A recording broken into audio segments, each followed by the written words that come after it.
Bismillahirrahmanirrahim. Assalamualaikum warahmatullahi wabarakatuh. Kawan-kawan di manajemen, hari ini saya mau jelaskan tentang sebuah metode, sebuah mekanisme, sebuah cara untuk membuat manajemen kita lebih baik, terutama dalam hal administrasi.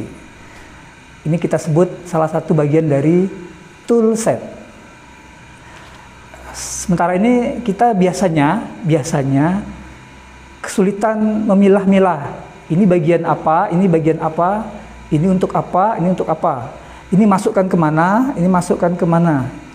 Nah, jadi kita punya inovasi dalam hal manajemen administrasi ini.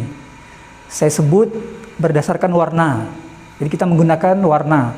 Warna itu kan banyak ya, jadi kita pakai kurang lebih. Jadi dari kebutuhan administrasi manajemen itu saya rangkum menjadi 9 warna yang bisa dipakai untuk mekanisme ini. Namanya COM. Namanya COM. Jadi kalau dibentuknya fisiknya seperti ini. COM itu singkatan dari atau kependekan dari Colorful Management. Itu manajemen berbasis warna-warni. Itu ya, itu dasar utamanya. Nah, kemudian nanti tujuannya di lapangan dikemanakan. Tujuannya adalah bagaimana nanti setiap fungsi di manajemen kita bisa memakai warna-warni ini sesuai kebutuhannya, sehingga nanti lebih efektif, lebih efisien, dan tentu kita bisa lebih produktif. Itu tujuan bagaimana kita menggunakan COM ini. Kemudian nanti teknisnya berupa apa? Teknisnya berupa kertas-kertas saja, ya. Kertas-kertas saja. Kita masukkan di folder seperti ini.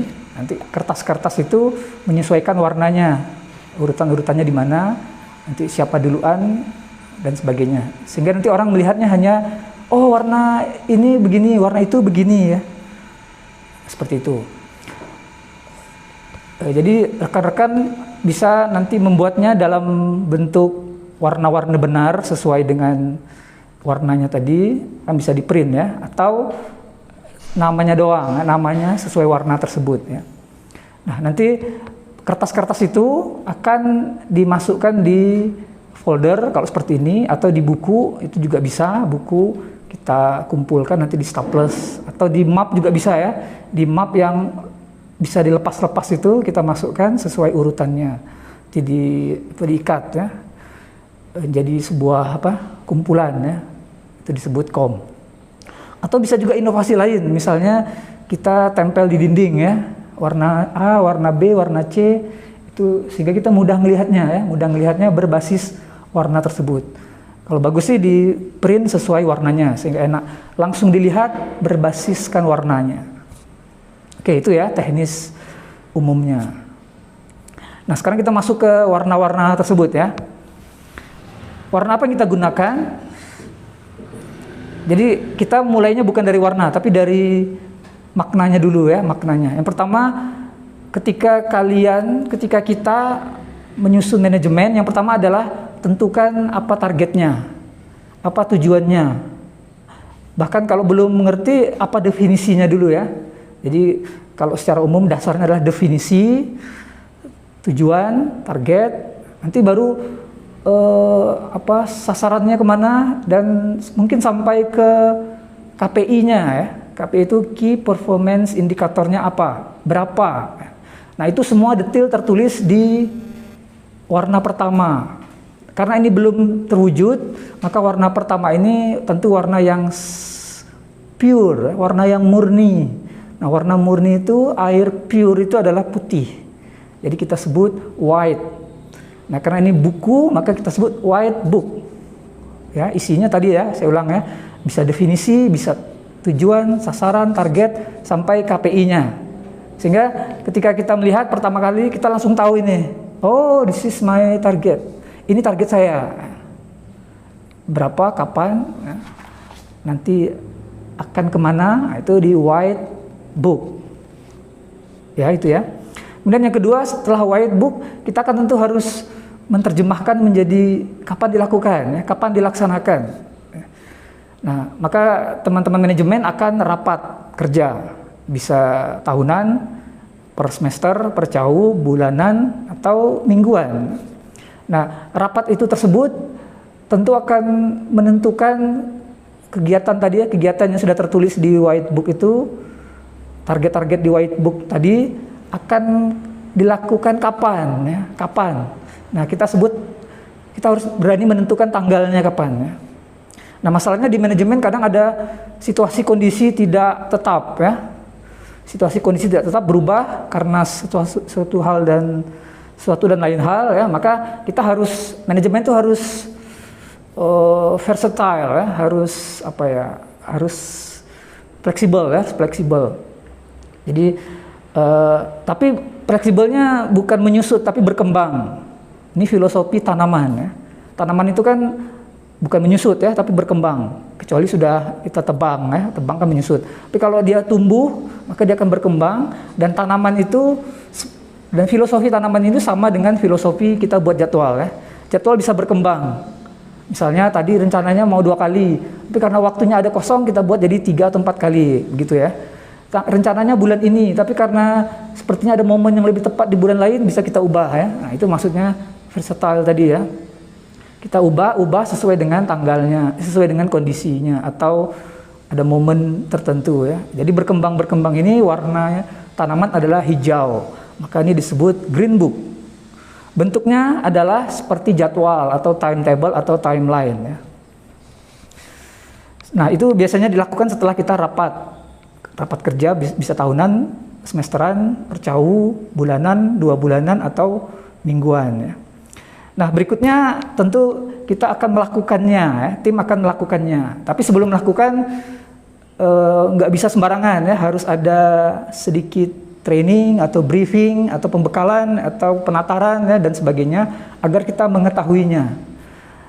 Tapi di zaman sekarang kalau banyak training, briefing dan penataran seperti itu akan wasting time, menghabiskan waktu, dan biasanya kan pembelajaran tuh masuk kanan keluar kiri, lupa, ya, atau nggak ingat, atau maka perlu dituliskan, ya, dituliskan. Nah, tulisan berupa what to do atau does and don'ts, ya, does and don'ts, ya, maksudnya does itu do tambah s, ya. Do itu apa-apa yang kita lakukan. Don't tambah s, don'ts, apa-apa yang tidak kita lakukan, nah, tidak boleh, ya. Artinya prinsip-prinsip. Nah, prinsip-prinsip yang kita lakukan ini harus ada alasannya, teorinya, pengalamannya, dan sebagainya. Itu disebut prinsip-prinsip yang harus kita ketahui sebelum melakukannya. Nah, prinsip-prinsip ini tentu dilakukan agar sempurna, ya, agar kerjaan kita sempurna.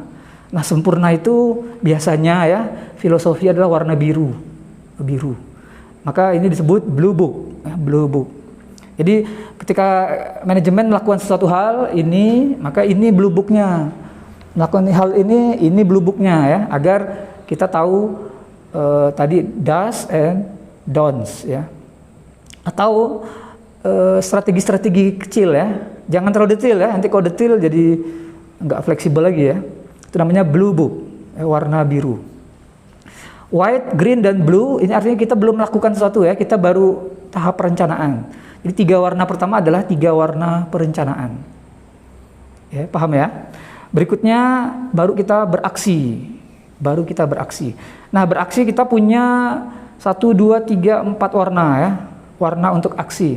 Nah, warna pertama, kalau kita mau efektif, efisien, dan produktif, maka yang harus kita lakukan adalah kumpulkan dulu kekuatan SDM kita, atau kumpulkan dulu jaringan kita, atau kumpulkan dulu kenalan-kenalan kita, tulis nama-namanya siapa, ya. Nah, atau calon-calon konsumennya siapa, target-targetnya siapa, pokoknya orang. This is about people, ya. Nah, tentang orang itu kan harus kita cintai, ya, harus kita cintai. Pendekatannya dengan cinta, kasih, berbagi kasih, ya, berbagi cinta. Menyukainya, jangan membencinya. Nah, menyukai, cinta, dan sebagainya itu warnanya adalah pink, ya. maka disebut pink book. Maka pink book berisi daftar nama-nama tadi ya, orang-orang yang kita akan kita akan temui ya, atau kita akan libatkan. Pink book ya. Nah, setelah pink book kita sudah bisa bergerak ya, karena orang-orang inilah yang akan jadi partner atau temannya kita akan temui dan sebagainya ya. Jadi aksi kita mulai di situ ya. Nah, kemudian nggak ada uang nggak bisa jalan ya. Maka uang itu adalah bensinnya kita, uang itu adalah tenaga kita. Maka uang ini ciri khasnya adalah emas ya. Emas itu kuning ya. Maka disebut yellow book. Yellow book. Maka yellow book artinya sebelum Anda bertindak tulis dulu anggarannya. Kita perlu apa, bahan apa, biayanya apa, berapa dan sebagainya, itu ditulis di anggaran ya. Nanti di lapangan tentu akan juga ada tambahan atau pengurangan dan sebagainya, perbaikan, maka tulis juga di yellow book ya. Di akhir juga ada pendapatan, pemasukan dan sebagainya, juga ditulis di yellow book. Pokoknya semua tentang uang atau biaya atau pendapatan masuk di yellow book. Nah, berikutnya tentu kita ada sudah melakukan sesuatu, sudah mengerjakannya, sudah mempersiapkannya, itu kita buat sedikit catatan, sedikit informasi yang harus kita share, yang harus kita beritahu. Nah, itu bahasa aksinya namanya berita acara ya, BA, berita acara. Cuman biasanya berita acara kan panjang-panjang ya. Nah, kita tidak perlu panjang-panjang, tapi kita buat setiap langkah itu udah ada BA-nya. Sedikit nggak apa-apa, yang jelas informatif. Untuk apa? Agar teman kita atau yang nyambung kegiatan kita itu bisa tahu ya, bisa nyambung ya. Jadi jangan langsung kasih tugas, langsung beri sesuatu informasi yang sangat tidak jelas, tapi berilah penjelasan walaupun sedikit. Nah, itu namanya berita acara. Nah, berita acara itu kita daftar nih dalam sebuah kertas, isinya daftar berita acara yang bisa teman kita tindak lanjuti ya.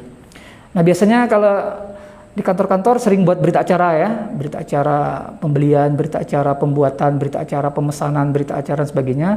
Nah, biasanya di kantor-kantor kelurahan, kecamatan itu ya, itu kertasnya biasanya kertas coklat ya. Bukan kertas putih, karena kertas putih agak mahal ya, kertas coklat murah, jadi bisa diketik langsung ngeprint mudah. Biasa kertasnya warnanya agak coklat ya. Maka BA ini dikumpulkan dalam kertas yang berwarna coklat, namanya brown book. Kumpulannya nanti baru ada. Jadi setiap kita melangkah, setiap kita bertindak ada BA-nya, nanti tinggal di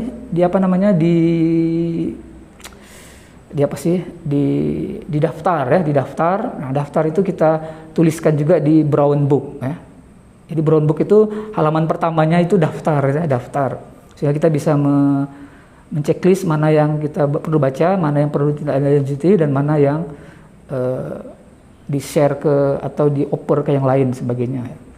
Nah, baru habis daftar itu ada lampiran-lampirannya berupa BA yang sudah kita kirim langsung ke pihak yang terkait. Oke, jadi 4 aksi yang terakhir adalah berkaitan dengan supaya kita memperbaiki diri ya. Jadi kita harus jujur bahwa kita salah, bahwa kita khilaf, bahwa kita melakukannya tidak sempurna, one prestasi ya. Nah, 4 tadi itu perlu dituliskan ya. Apakah nanti dihukum atau didenda atau diomelin, nah itu urusan lain ya. Yang jelas kita harus tuliskan. Nah, ini kan peringatan ya. Kalau di sepak bola itu kartu kuning, kartu merah. Ini peringatannya kartu merah ya. Maka tulis di red book ya. Red book isinya daftar tadi kesalahan, kekhilafan atau one prestasi kita ya. Nah, red book ini fungsinya tadi teman atau kita sendiri tahu, oh ini ya yang harus diperbaiki ya. Ini harus dihindari ya. Atau nanti kalau efeknya ke denda, ini harus dibayar dendanya ya. Ini harus di follow up, tapi tadi karena jelek harus kita follow up-nya berbeda dari sekedar tadi BA ya. Jadi 4 aksi tadi ya, 4 aksi dimasukkan dalam 4 warna, pink book, brown book, yellow book, dan red book. Nah, saat itu kerjaan kita selesai ya. Secara manajemen belum ya, karena ada 2 lagi.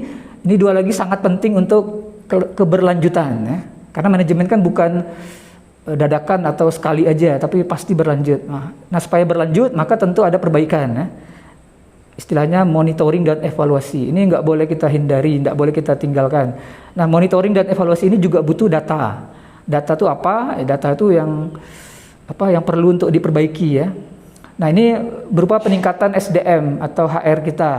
Nah, maka tim-tim yang bekerja tadi harus dinilai ya, dinilai. Yang baik ditulis baik, skornya berapa, misalnya pakai skor ya, atau dikasih komentar baik buruk. Berikutnya, ketika teman-teman manajemen sudah melakukan sesuatu, tentu harus ada nilainya, skor atau penilaian, misalnya baik buruk ya, atau berupa angka juga boleh ya, terserah. Tapi itu intinya kita harus memberi sebuah report yang akan memberitahu bahwa kita ini berkembang atau tidak, progres atau tidak, namanya progress report. Nah, report ini tentu isinya sebaiknya menyenangkan hati ya. Wow, saya berkembang. Wow, saya di sini kurang, tapi kurang karena dinilai jadi kita senang gitu ya. Nah, itu seperti minum jeruk ya. Jeruk itu kan segar ya. Segar. Nah, jeruk itu warnanya orange. Makanya namanya orange book ya. Itu kalau bisa dibuat orange book per tim atau orange book per personal ya. Nah, yang terakhir, teman-teman yang manajemen tadi tentu akan belajar dari pengalaman dia melakukan sesuatu dari awal sampai akhir ya. Nah, berikutnya dia akan berkembang ya. Apakah per minggu atau per bulan atau per tahun atau per semester bahkan per tahun, yang penting dia harus berkembang. Nah, sebagai pemimpin, nah ini yang buat ini harus pemimpin yang terakhir nih. Sebagai pemimpin kita harus memberitahu dia apa yang kita rekomendasikan pada dia untuk dilakukan supaya belajar ya. Karena kita harus belajar terus ya. Jadi walaupun sudah bekerja, kita harus terus belajar. Nah, warna belajar itu ungu ya. Ungu bahasa Inggrisnya purple book ya. Jadi isinya adalah semacam kurikulum ya. Kurikulum apa yang harus dilakukan si tim tadi dalam rangka belajar. Baik membaca buku, diskusi, ikut seminar, atau nonton video pendidikan, atau mencari tambahan-tambahan informasi sehingga dia bisa berkembang dari apa yang dilakukan di manajemen. Nah, itu purple book. Demikian colorful management dari pertama white, green, blue, pink, yellow, red, brown, orange, dan terakhir purple. 9 warna di colorful management. Oke, selamat melaksanakan, semoga berhasil agar manajemen kita efektif, efisien, dan produktif. Assalamualaikum warahmatullahi wabarakatuh.